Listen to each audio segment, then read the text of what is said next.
Mom threatens and fakes suicides to make a 10-year-old take her side in fights. Trigger warning, suicide. For context, the mom in these stories is unfortunately mine. When I was 7 years old, I went to bathroom to pee, just to find a bathing mug 20% filled with blood. I ran outside crying in panic to mom. She said it's her blood she removed with injection, because dad didn't want to take her to an orchestra. Similarly, she would accuse dad a lot of having an affair. When they would be fighting, she would tell me not to talk to dad, or she will jump off our house. Young me would be very scared. I didn't want to lose my mom. She would say your dad would marry another woman and you will have a stepmom. She used to say stepmoms abuse their stepkids. The irony.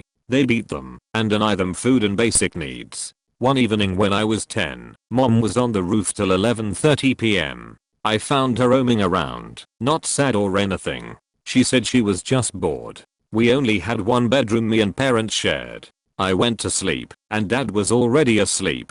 Mom finally came down at 11:45 p.m, took out something from cupboard, ate it and she came to sleep next to me. She told me she had swallowed 4 Valium pills, high power sleeping tablets, and said, your dad can marry whoever he wants. I'm out. And she casually went to sleep. I was very scared, crying.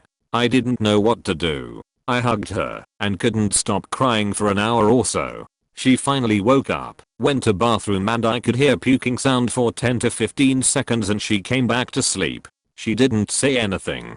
I was still not sure whether I would have a mom after waking up next day, but she was completely fine and acted like nothing happened last night. I used to have nightmares for months after that in which either my mom has died or she has left the home forever. When I was in severe depression and had to drop out for a year from school, mom used to say you and I should both drink poison because you are useless anyway. She would make jokes like watch out, I might have mixed something in your food. Why do you keep living? You are not doing anything for family. Sorry if this is not the right subreddit, I just needed to get this off my chest.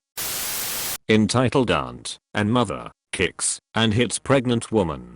This is another story about entitled aunt, so if you haven't read my other story, I highly request you do so, just so you know how Karen entitled aunt is. All of the conversations/interactions that are in this story were in Spanish, so I'll try my best to translate. Here's some background. This was a really long time ago, when one of my other aunts was pregnant with my cousin. She was about 5 months pregnant, so she was showing a little bit. She hadn't told anyone that what was being said was true, so we thought she cold gained weight at first. Then it was just obvious that she was pregnant.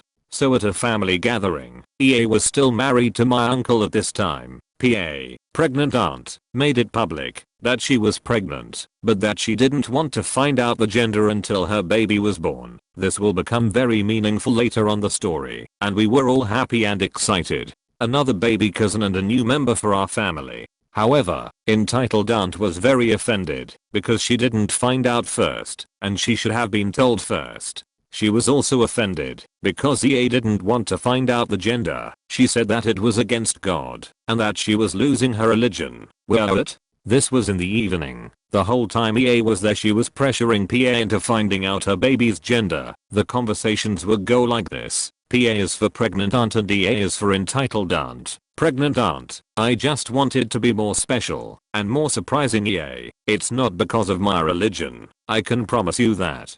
EA, but it is not okay that you keep your baby's gender unknown forever. That is child abuse. PA, no, it's not. I just don't want to find out my baby's gender, and that's final entitled aunt. EA, it is child abuse. I could call CPS, but I won't.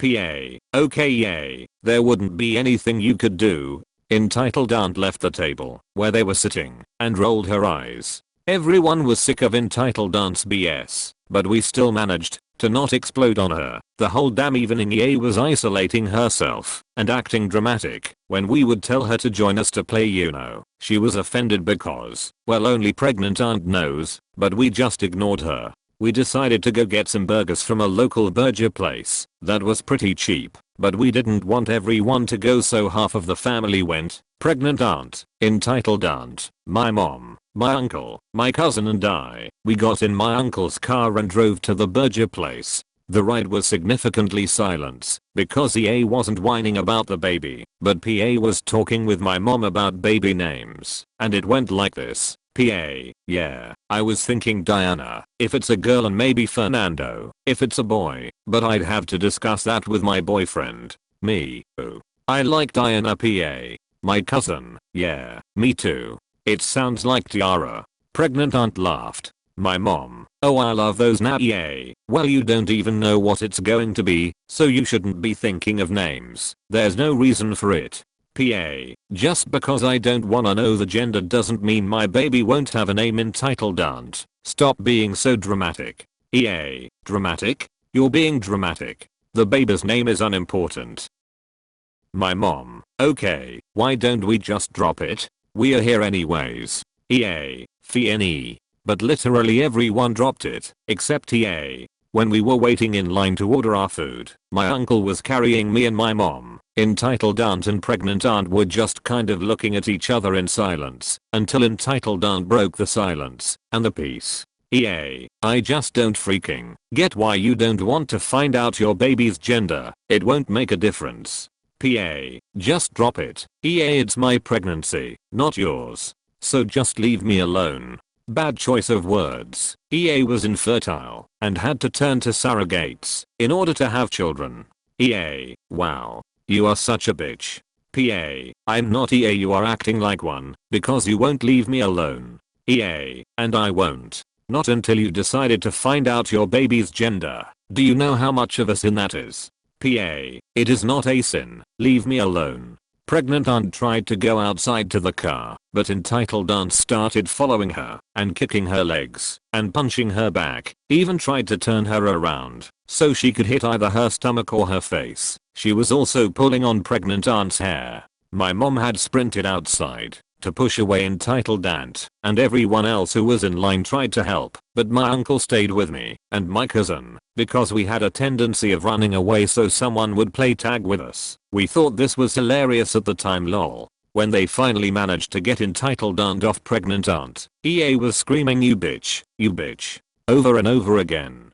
PA had fallen into the side pavement, so my mom helped her get into the car and my uncle told my mom to take me, my cousin and PA with our family while he stayed and fought with EA, who was his wife at the time. That night is when my uncle asked for a divorce because he realized she was insane. Mine and my cousin was born about 3 months later, a bit premature, and it was girl. EA doesn't like my cousin and constantly disrespects her at family gatherings. In conclusion, EA is insane. We never did get those burgers. TLDR, entitled aunt kicks and punches pregnant woman just because she doesn't want to find out her baby's gender. Nice dog. How much? Currently my wife is transitioning from social worker to dog trainer in the hopes of training assistant/companion animals for people with a need. As someone who suffers from anxiety herself, she knows how good a trained assistant's dog can be in stressful situations. This story takes place at an off-leash dog beach close to where we live. My DW has just finished work and has decided to take our dog, Cavalier King Charles Spaniel, to the local off-leash beach for an impromptu training session/playtime. On arrival, she moves to a relatively quiet section of the beach and starts running the dog through some jays and recalls and other things that are good to reinforce in a high distraction environment with lots of other off-leash dogs and people around. After maybe 10 minutes she releases the pup to have a run and a play with the other dogs and sits down on the beach to watch him play, occasionally recalling him to reinforce the behavior before letting him explore and play again. As she is sitting there watching, she is approached by a father who is with a couple of kids, which isn't odd for this particular off-leash area, as it isn't too far from the main beach. The convo goes as follows. EF for entitled father, W for wife. Entitled father, that is an amazingly well-trained dog you have there. Wife, thanks, I'm actually a dog trainer, but it helps that he loves to learn. Entitled father, I'm not usually a fan of smaller dogs, but that one seems pretty smart. Wife, haha. Yeah, well it's taken a while to get him there, but he is doing great. They both watch him play for a minute or so and make more small talk, my wife still recalling him every so often. Entitled father, How is he with kids? Wife. OHH, he loves them. He loves any attention, but he really loves playing with children. Entitled father nods watching his kids play with the dog. Entitled father. How much would you want for him? Wife. Laughs thinking he is joking. Some days I'd rehome him for free, but seriously I couldn't live without him. Entitled father. Laughs. No, but seriously how much? I've never seen a small dog that I like as much as him. Wife. Laughs again, nervously this time. Honestly, I could never part with him. Entitled father. You're a dog trainer though. You could always train yourself another dog. Wife. Starting to get worried now. Or you could get a dog and bring him along to our training centers and we could help you train him. Entitled father. But I really like your dog and I don't generally like small dogs and he is already trained. So come on, don't be unreasonable. How much for him? I can get you cash within the hour. Wife. Getting up as she is feeling uncomfortable. He is not for sale. Please stop asking. Entitled father. Come on, please. Look how much my kids like him. Gesturing to his kids, playing with a pack of assorted dogs, including ours. Entitled father. I'll pay you. I'll give you more than he is worth. Wife. For the last time no. I'm not selling you my dog. Now please leave me alone. She starts to move toward the car park and calls the dog to put him on his leash so she can leave. As the dog runs up the beach, entitled father tries to grab him by the collar, misses spectacularly and gets a face full of sand. Wife gets him back on his leash and gets to the car park before having a small panic attack standing at the back of her car. A couple of the regulars see her and calm her down and she tells them the story, but by then entitled father and his kids have gone. We go back a few days later together and there is a printed notice on the beach entrance asking people to be vigilant as a man was sighted trying to take people's dogs